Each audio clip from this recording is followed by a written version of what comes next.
ये तीन दोस्त एक बर्फीले पहाड़ पर स्केटिंग करने के लिए जाते हैं, लेकिन इनकी केबल बॉगी 5000 फीट ऊपर ही फंस जाती है। अब इनके पास मदद बुलाने का कोई जरिया नहीं होता है और नीचे भूखे भेड़िए इनका इंतजार कर रहे हैं। ऐसे में इनका ये ट्रिप इनकी जिंदगी और मौत की जंग बन जाता है। कहानी की शुरुआत विंटर के एक बहुत ही ठंडे दिन से होती है। हर तरफ बस स्नो ही स्नो बिछी हुई थी। एक रिजॉर्ट जो काफी ऊंची ऊंची बर्फीली पहाड़ियों से घिरा हुआ था, वहाँ टूरिस्ट्स की भारी भीड़ जमा थी। हर इंसान वहाँ अपना वेकेशन एंजॉय करने और खूबसूरत वादियों का मजा लेने के लिए आया था। इन हजारों लोगों की भीड़ में तीन पक्के दोस्त भी मौजूद थे, डैन, लिंच और पार्कर। डैन और लिंच एकदम बचपन के दोस्त थे, जबकि पार्कर डैन की गर्लफ्रेंड थी। इन तीनों का प्लान बहुत ही सिंपल था, उस पहाड़ी की एकदम टॉप चोटी पर जाना और वहाँ से स्कीइंग करते हुए नीचे उतरना। ऊपर जाने के लिए वहाँ चेयर लिफ्ट लगी हुई थी। वे तीनों आपस में हंसी मजाक करते हुए चेयर लिफ्ट में बैठ गए और पहाड़ी की तरफ ऊपर जाने लगे। अचानक लिफ्ट एक जोरदार झटके के साथ बीच में ही रुक गई। हवा में लटकते ही उन तीनों के चेहरे का रंग उड़ गया। लिफ्ट में मौजूद बाकी लोग भी पूरी तरह से पैनिक हो गए, लेकिन अच्छी बात ये थी कि ये बस एक माइनर सी खराबी थी। कुछ ही मिनट्स में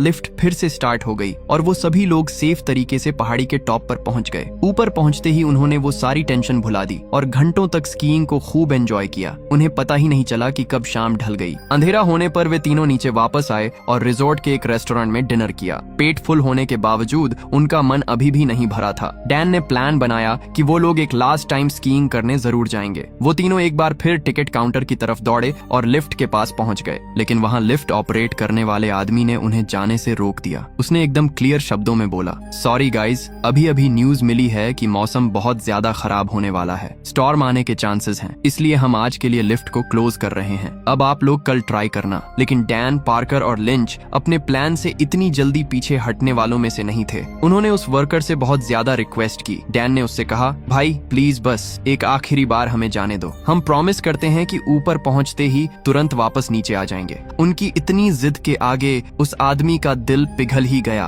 और वो मान गया। उसने उन्हें जाने की परमिशन दे दी। वो तीनों खुशी के मारे चिल्लाते हुए चेयर लिफ्ट में बैठे और पहाड़ी की चोटी की तरफ निकल पड़े। इसी बीच वो लिफ्ट ऑपरेटर अपनी ड्यूटी पर लगा हुआ था। तभी उसका एक कोवर्कर जिसका नाम रिफकिन था वहां आ गया। रिफकिन ने आते ही उसे एक बुरी खबर दी। उसने बताया कि तुमने अगले हफ्ते की जो लीव मांगी थी, बॉस ने उसे कैंसिल कर दिया है। अब तुम्हें सीधा ऑफिस जाकर ही उनसे बात करनी होगी। ये बात सुनकर वो ऑपरेटर काफी परेशान हो गया। वहाँ से जाने से पहले उसने रिफकिन को लिफ्ट की सारी जिम्मेदारी सौंप दी और बोला, सुनो रिफकिन, अभी अभी 3 लोग ऊपर गए हैं, जैसे ही वो तीनों वापस नीचे आ जाएं, तुम लिफ्ट को बंद कर देना। बस इतना बोलकर वो वहाँ से निकल गया। अब रिफकिन वहाँ बिल्कुल अकेला था। कुछ देर बाद उसने नोटिस किया कि 3 लड़के स्कीइंग करते हुए पहाड़ी से नीचे की तरफ आ रहे हैं। असल में वो कोई दूसरा ग्रुप था, लेकिन रिफकिन को गलतफहमी हो गई कि ये वही ग्रुप है जिसके बारे में उसके साथी ने उसे बताया था। इसी कंफ्यूजन में उसने लिफ्ट को पूरी तरह से बंद कर दिया। उसने सारी लाइट्स भी ऑफ की और सीधा अपने घर निकल गया। उसे इस बात का जरा सा भी आइडिया नहीं था कि डैन, पार्कर और लिंच अभी तक नीचे वापस नहीं आए हैं। दूसरी तरफ हवा में लटकी हुई वो लिफ्ट अचानक एक जोरदार झटके के साथ रुक गई। डैन, पार्कर और लिंच ये देखकर एकदम हैरान रह गए। शुरू में उन्हें यही लगा कि शायद पहले की तरह कोई छोटी मोटी प्रॉब्लम हुई होगी और 2-4 मिनट्स में लिफ्ट फिर से चालू हो जाएगी। यही सोचकर वे तीनों आपस में हंसी मजाक करते हुए टाइम पास करने लगे। लेकिन जैसे जैसे टाइम बीतता गया, उनका डर भी बढ़ता गया। वहाँ की ठंड बर्दाश्त से बाहर हो रही थी और रात का अंधेरा भी गहरा होता जा रहा था। लगभग 20-25 मिनट्स निकल गए, पर लिफ्ट अपनी जगह से बिल्कुल भी नहीं हिली। अब उनके चेहरों से हंसी पूरी तरह गायब हो चुकी थी। वे तीनों नीचे उस ऑपरेटर को जोर जोर से आवाज लगाने लगे, मगर उन्हें इस बात का कोई अंदाजा नहीं था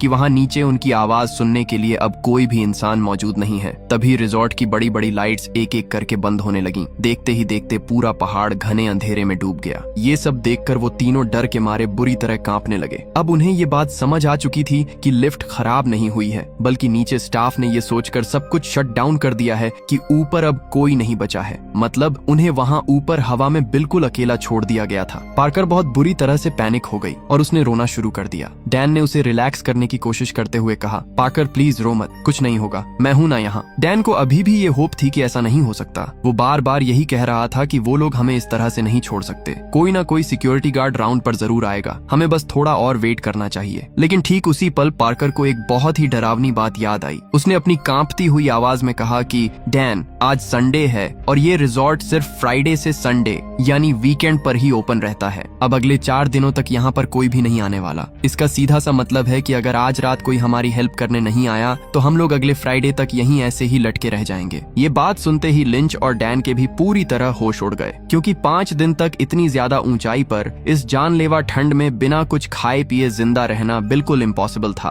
वहाँ ठंड इतनी तेजी से बढ़ रही थी कि उनके लिए वहाँ एक रात सरवाइव करना भी बहुत मुश्किल हो रहा था। तभी लिंच ने वहाँ के माहौल को थोड़ा नॉर्मल करने की कोशिश की। उसने कहा, हम लोग फालतू में ही इतना पैनिक कर रहे हैं, देखना कुछ ही देर में लाइट वापस आ जाएगी और वो लोग अपनी मिस्टेक ठीक कर लेंगे। वे तीनों भयंकर ठंड से बुरी तरह ठिठुरने लगे। स्नो के छोटे छोटे टुकड़े उनके चेहरों पर सुई की तरह चुभ रहे थे। वो तीनों अपनी जैकेट से अपने चेहरों को कवर करने की कोशिश कर रहे थे और कई घंटों तक उस बर्फीले तूफान को झेलते रहे। काफी देर के बाद जब वो तूफान थोड़ा शांत हुआ, तभी अचानक लिंच को एक रोशनी नजर आई। उसने ध्यान से देखा कि नीचे से एक स्नो कैट बर्फ पर चलने वाला ट्रक उन्हीं की तरफ आ रहा है। उस ट्रक की लाइट्स देखते ही उन तीनों के चेहरों पर खुशी की लहर दौड़ गई और तीनों पूरी ताकत से चिल्लाने लगे। लेकिन किस्मत का खेल तो देखिए, वो ट्रक उन तक पहुंचने से कुछ दूरी पर ही रुक गया। असल में वो ट्रक उनकी मदद करने के लिए वहां नहीं आया था। उस ट्रक का ड्राइवर अपने ही एक साथी को ढूंढने के लिए वहां निकला था। लेकिन ठीक उसी पल ड्राइवर के रेडियो पर एक मैसेज आया कि उसका साथी तो कब का वापस बेस पर लौट चुका है। साथ ही उसे भी वापस लौटने का ऑर्डर मिल गया, क्योंकि मौसम फिर से खराब हो रहा था। ये सुनते ही ड्राइवर ने अपना ट्रक घुमाया और वापस लौटने लगा। उसे वापस जाते हुए देखकर डैन, पार्कर और लिंच की तो जैसे जान ही निकल गई। वो बुरी तरह से घबरा गए और पागलों की तरह चिल्लाने लगे। लेकिन तेज हवाओं और ट्रक के इंजन की आवाज की वजह से उनकी चीखें ड्राइवर तक नहीं पहुंच पाईं। वो लोग जमीन से काफी ज्यादा ऊंचाई पर लटके थे, इसलिए ड्राइवर का ध्यान भी ऊपर की तरफ नहीं गया।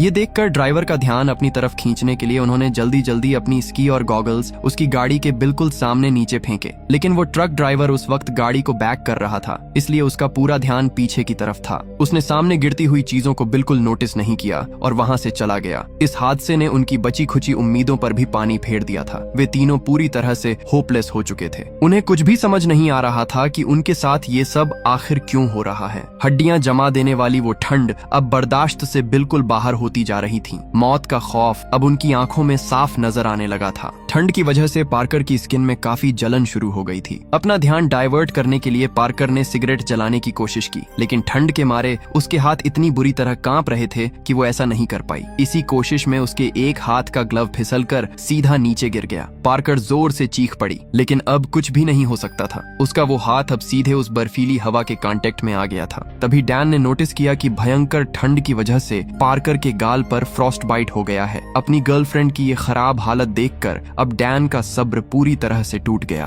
उसे पक्का यकीन हो चुका था कि एक हफ्ते से पहले वहाँ कोई भी इंसान नहीं आने वाला है और तब तक उनका वहाँ जिंदा बचना नामुमकिन था। उसने कहा, मैं अब और वेट नहीं कर सकता, मैं नीचे कूदूंगा और रिजॉर्ट तक जाकर कोई ना कोई हेल्प लेकर ही आऊंगा। डैन को ये उम्मीद थी कि नीचे स्नो की काफी मोटी लेयर बिछी होगी, जिस पर वो आसानी से जंप कर लेगा। हालांकि लिंच और पार्कर ने उसे ऐसा करने से बहुत रोका और समझाया, लेकिन डैन अपनी जिद पर अड़ चुका था। उसने अपना स्नोबोर्ड नीचे फेंका और बिना कुछ सोचे समझे सीधे नीचे की तरफ छलांग लगा दी। जैसे ही डैन जमीन पर गिरा, एक बहुत ही जोरदार छटाक की आवाज गूंजी। ये खौफनाक आवाज किसी और चीज की नहीं बल्कि उसकी हड्डियों के टूटने की थी। डैन जिस जगह पर गिरा था वहाँ स्नो की लेयर बहुत पतली थी और ठीक उसके नीचे एक ठोस पत्थर था। उस पत्थर पर इतनी ऊंचाई से गिरते ही उसके दोनों पैरों की हड्डियां बुरी तरह से टूट चुकी थीं। यहाँ तक कि हड्डियां स्किन फाड़कर बाहर आ गई थीं। डैन दर्द के मारे जोर से चीख पड़ा। ऊपर बैठे पार्कर और लिंच भी ये भयानक सीन देखकर कांप उठे। वो लोग चाहकर भी डैन की कोई मदद नहीं कर पा रहे थे।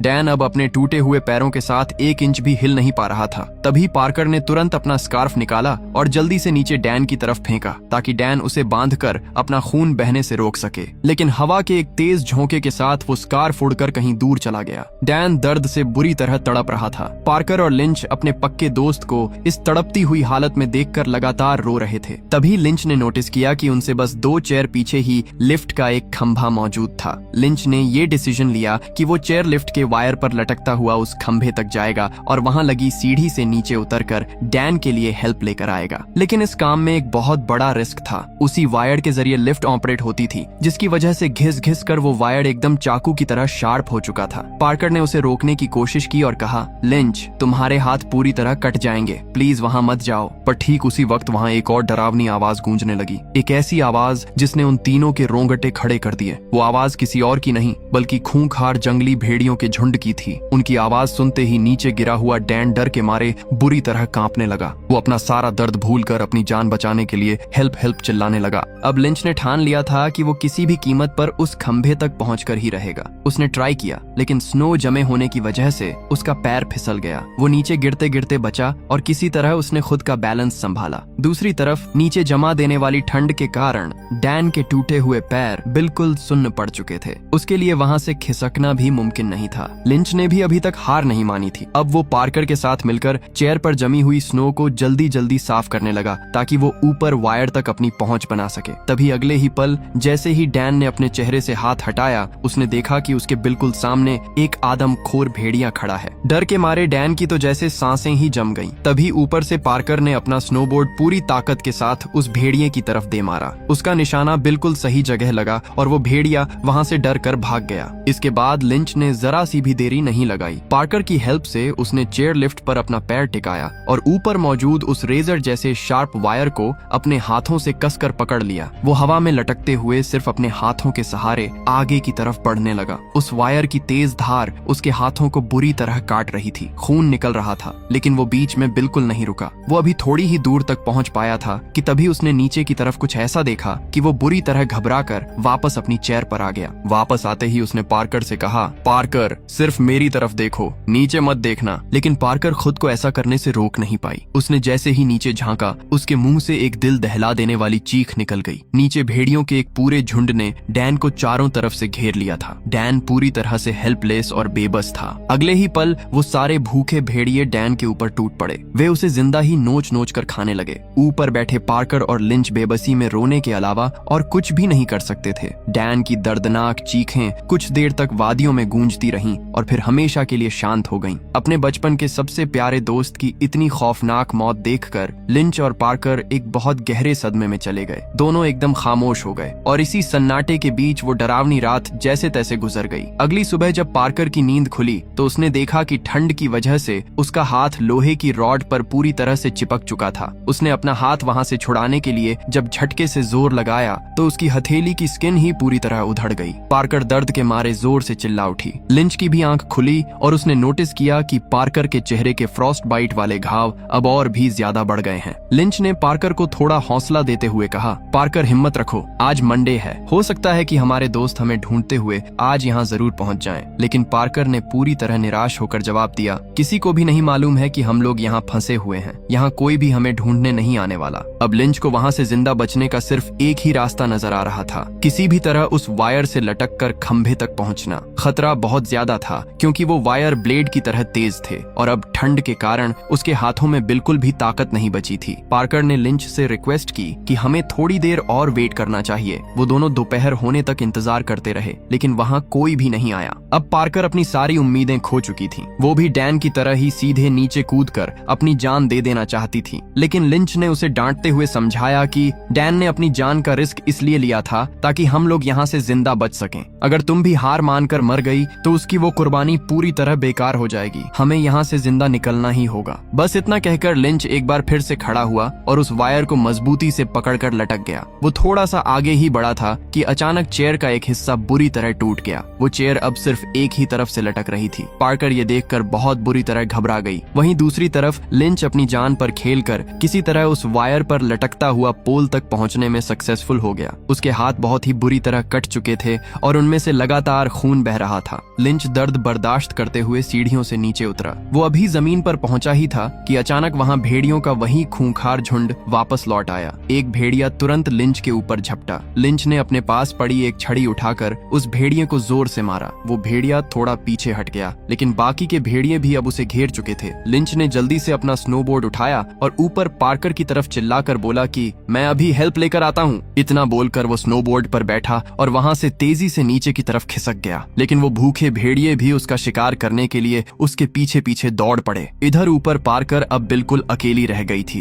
वो टकटकी लगाए लिंच के वापस लौटने का वेट करने लगी। लेकिन जब कई घंटे ऐसे ही गुजर गए और कोई भी हेल्प के लिए नहीं आया तो उसकी बेचैनी बहुत ज्यादा बढ़ने लगी। ऐसे ही करते करते एक और पूरा दिन बीत गया, पर ना तो लिंच वापस आया और ना ही कोई रेस्क्यू टीम वहाँ पहुंची। पार्कर अब फूट फूट कर रोने लगी थी। तभी उसने नीचे की तरफ देखा। देखा। जमीन पर अब कोई भी भेड़िया मौजूद नहीं था। अब उसने फाइनली ये डिसाइड कर लिया कि वो भी नीचे छलांग लगाएगी। जैसे ही वो नीचे कूदने के लिए रेडी हुई, चेयर का बचा हुआ आखिरी नट भी टूट गया और पार्कर उस भारी चेयर के साथ बहुत तेजी से नीचे गिरने लगी। लेकिन किस्मत से वो चेयर नीचे एक दूसरे मोटे वायर में जाकर उलझ गई। पार्कर अब हवा में झूल रही थी। उसने नोटिस किया कि उसके वजन से वो वायर भी अब धीरे धीरे टूटने लगा है। इससे पहले कि वो वायर पूरी तरह से टूटता, पार्कर ने चेयर से नीचे की तरफ छलांग लगा दी। अब ऊंचाई काफी कम हो चुकी थी, इसलिए उसकी जान तो बच गई, पर वो भारी भरकम चेयर सीधे उसके पैर के ऊपर आ गिरी, जिससे उसका पैर बहुत ही बुरी तरह से जख्मी हो गया। लेकिन उसने अब हार नहीं मानी थी। उसने खुद को बर्फ पर घसीटते हुए और रेंगते हुए उस पहाड़ से नीचे की तरफ उतरना स्टार्ट किया। थोड़ा सा ही आगे जाने पर उसे स्नो पर काफी सारे खून के निशान दिखाई दिए। थोड़ा और आगे बढ़ने पर उसने जो देखा,